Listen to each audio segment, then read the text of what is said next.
Good morning, students. In the previous lecture, we had discussed about electric field and electric field intensity. Today, we will discuss the properties of electric field lines. But before that, we have to know what is electric field. ठीक है, तो पहले हमें ये जानना जरूरी है कि इलेक्ट्रिक फील्ड क्या होता है. इलेक्ट्रिक फील्ड लाइन क्या होती है. इलेक्ट्रिक फील्ड तो हम डिस्कस कर ही चुके हैं. इलेक्ट्रिक फील्ड लाइन क्या होती है. Electric field line is a path और we can say is an imaginary curve to represent electric field. तो इलेक्ट्रिक फील्ड लाइन एक तरह से इमेजिनरी कर्व्स होती है. क्या होती है electric field lines? Imaginary curves जो क्या करती है, इलेक्ट्रिक फील्ड को रिप्रेजेंट करती है कि इलेक्ट्रिक फील्ड की हमारी डायरेक्शन क्या होगी, वो कौन रिप्रेजेंट करती हैं, इलेक्ट्रिक फील्ड लाइंस. और ये एक इमेजिनरी कर्व्स होती हैं.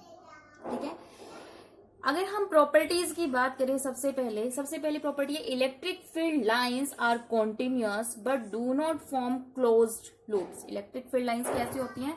कॉन्टिन्यूअस होती हैं बट क्लोज लूप नहीं होती हैं. जैसे आपने 10th क्लास में पढ़ा था मैग्नेटिक लाइंस के बारे में कि वो क्लोज लूप भी बनाती हैं. ठीक है ना. लेकिन इलेक्ट्रिक फील्ड लाइंस, मान लीजिए एक पॉजिटिव चार्ज है एक नेगेटिव चार्ज है, हमने इलेक्ट्रिक फील्ड लाइंस को रिप्रेजेंट करना है तो हम किस तरह से रिप्रेजेंट करेंगे? इस तरह से रिप्रेजेंट करेंगे. But they do not form the close loop. Electric field lines इस तरह से कॉन्टिन्यूअस कर्व्स बनाएंगी but they do not form the close loops. ठीक है. सो इलेक्ट्रिक फील्ड लाइंस, पहले हमने क्या बात की, इलेक्ट्रिक फील्ड लाइन कैसी होती है, इमेजिनरी कर्व होती है. दूसरी इलेक्ट्रिक फील्ड लाइंस कैसी होती हैं, कॉन्टिन्यूअस होती हैं लेकिन वो क्लोज लूप नहीं बनाती है. ठीक है. दूसरा हमारे पास है tangent to the electric field line.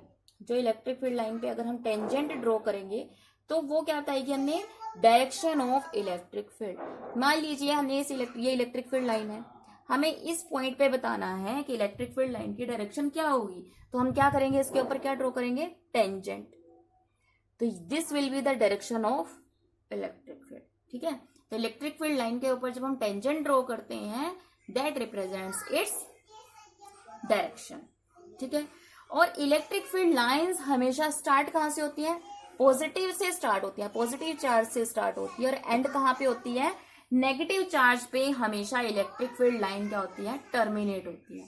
So electric field lines are the terminating lines which starts from positive end ends at the negative. ठीक है. Next is no two electric field lines can intersect each other. मान लीजिए कि हमारे पास दो electric field lines हैं, एक है ए और दूसरी इलेक्ट्रिक फील्ड लाइन है बी, और हम कहते हैं कि ये दोनों इलेक्ट्रिक फील्ड लाइंस इंटरसेक्ट करती हैं but it is never possible.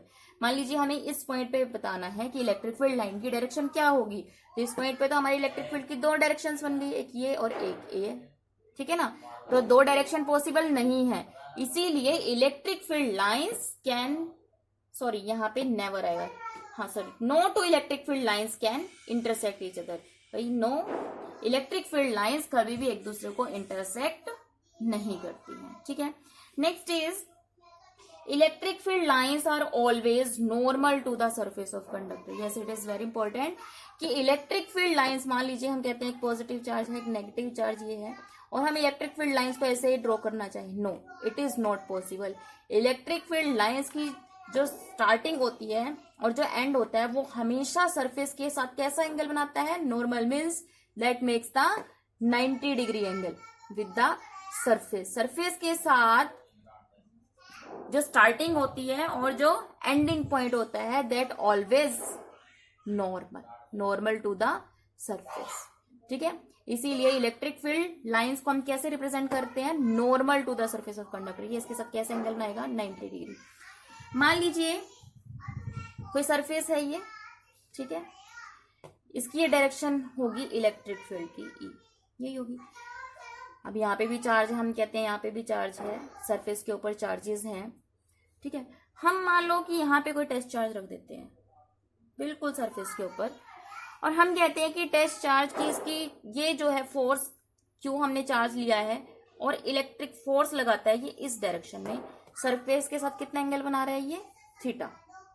हमने कोई टेस्ट चार्ज लिया है क्यू और हम कहते हैं इसकी डायरेक्शन क्या होगी इलेक्ट्रिक फील्ड की, ये होगी. तो यहाँ पे जो फोर्स लगेगा that will be Q E, making an angle theta with the surface. तो इसके दो कंपोनेंट बनेंगे, ये क्या होगा हमारे पास क्यू ई कोस थीटा और ये क्या होगा हमारे पास क्यू ई साइन थीटा, दो कंपोनेंट बनेंगे हमारे पास क्यू ई के।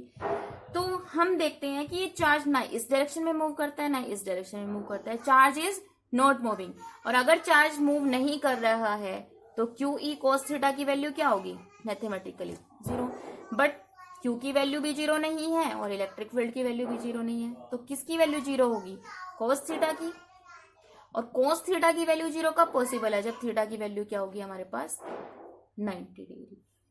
ठीक है, means this is not possible, electric field will be always make an angle 90 degree with its the surface. So this is how we can prove that electric field lines are always normal to the surface of the conductor. Clear है? Next is electric field lines contract longitudinally. हम कहते हैं कि जो electric field lines हैं वो longitudinally क्या करती हैं, contract करती हैं।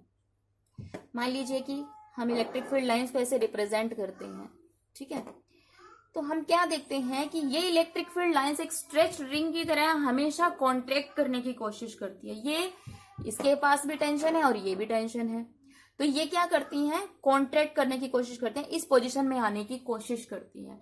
ये भी इस टाइम स्ट्रिंग क्या है टेंशन में है, ये दोनों आपस में क्या आने की कोशिश करती है क्लोज आने की कोशिश करते हैं, क्लोज आने की कोशिश करती है मीन्स अपनी लेंथ को कम करने की कोशिश करते हैं, और लेंथ कम करने की कोशिश करते हैं तो ये दोनों चार्जेस आपस में एक दूसरे को क्या करने की कोशिश करते हैं कॉन्ट्रैक्ट करने की कोशिश करते हैं। इसीलिए हम कहते हैं कि जो इलेक्ट्रिक फील्ड लाइंस हैं वो लॉन्गिट्यूडनली क्या करती हैं कॉन्ट्रैक्ट करती हैं। समझ में आया, मतलब ये stretched ring electric field line कैसे बिहेव करती है लॉन्गिट्यूडनली लाइक अ स्ट्रेच्ड रिंग, तो वो स्ट्रेच्ड रिंग क्या करने की कोशिश करती है अपनी लेंथ को रिड्यूस करने की कोशिश करती है। इसीलिए हम कहते हैं कि electric field lines contract longitudinally. Is it clear? Next is electric field lines repels transversely. मतलब मान लीजिए हमारे पास एक इलेक्ट्रिक फील्ड लाइन ये है और एक ये है, तो हम क्या देखते हैं ये अपवर्ड डायरेक्शन में फोर्स लगाएगी और ये डाउनवर्ड डायरेक्शन में फोर्स लगाएगी। मीन्स ट्रांसवर्सली वो इलेक्ट्रिक फील्ड लाइंस क्या कर रही है एक दूसरे को रिपेल कर रही है, एक्सर्ट कर रही है प्रेशर। इसको हम ऐसे एक्सप्लेन कर सकते हैं, मान लीजिए हमारे पास दो लाइक चार्जेस हैं, ठीक है, और इसकी इलेक्ट्रिक फील्ड लाइंस को हम रिप्रेजेंट करते हैं इस तरह से।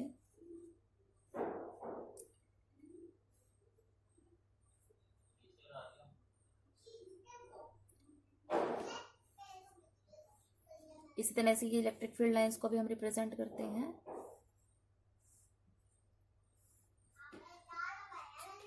लेकिन this is not possible that two electric field lines can intersect each other. ये हमने अभी देखा कि इलेक्ट्रिक फील्ड लाइंस कभी भी एक दूसरे को इंटरसेक्ट नहीं करते हैं। तो ये इलेक्ट्रिक फील्ड लाइंस ट्रांसवर्सली क्या करेंगी, ये जो दोनों इलेक्ट्रिक फील्ड लाइंस है जो कॉन्ट्रैक्ट हम दिखा रहे हैं एक दूसरे को क्रॉस कर रही हैं, ये क्या करेंगी एक दूसरे को रिपेल करेंगी। तो ये अपनी डायरेक्शन कुछ इस तरह से बनाएंगी, ठीक है। तो इस तरह से हम कहते हैं कि इलेक्ट्रिक फील्ड लाइंस हमेशा क्या करती हैं ट्रांसवर्सली रिपेल करती है, अपनी डायरेक्शन कुछ इस तरह से बना देगी, ठीक है। Next is magnitude of electric field is represented by density of field lines. Magnitude of the मतलब कि इलेक्ट्रिक फील्ड कहाँ पे कितना है ये हम किससे रिप्रेजेंट करें, किस चीज से देखते हैं कि वहां पे फील्ड लाइंस की डेंसिटी कितनी है। मान लीजिए कि हमारे पास ये स्फीयर है, ठीक है, और इलेक्ट्रिक फील्ड लाइंस कुछ इस तरह से ये बना रहे हैं,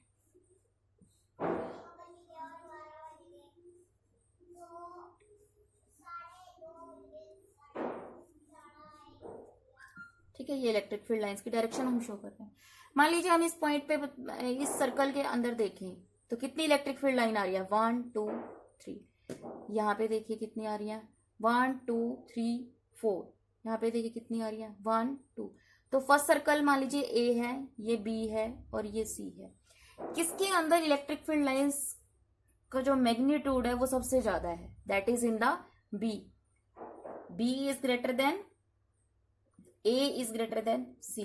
तो डेंसिटी सबसे ज्यादा इलेक्ट्रिक फील्ड की कहां पे है बी पे, फिर ए पे और फिर सी पॉइंट पे। तो इट रिप्रेजेंट्स कि जो मैग्नीट्यूड होगा इलेक्ट्रिक फील्ड का सबसे ज्यादा कौन से पॉइंट पे होगा बी पॉइंट पे। So thus we can say that magnitude of electric field will be higher where the density of electric field lines will be maximum. So students, these are the 7 properties of electric field lines. One is they are continuous but not closed loops. Second, tangent gives the direction of electric field. Third, electric field lines never cross each other. Fourth, electric field lines are always normal to the surface. Fifth, they contract longitudinally. They repel transversely. And next, magnitude of field is represented by the density of field lines. I hope this is clear to you all about electric field lines. Thank you.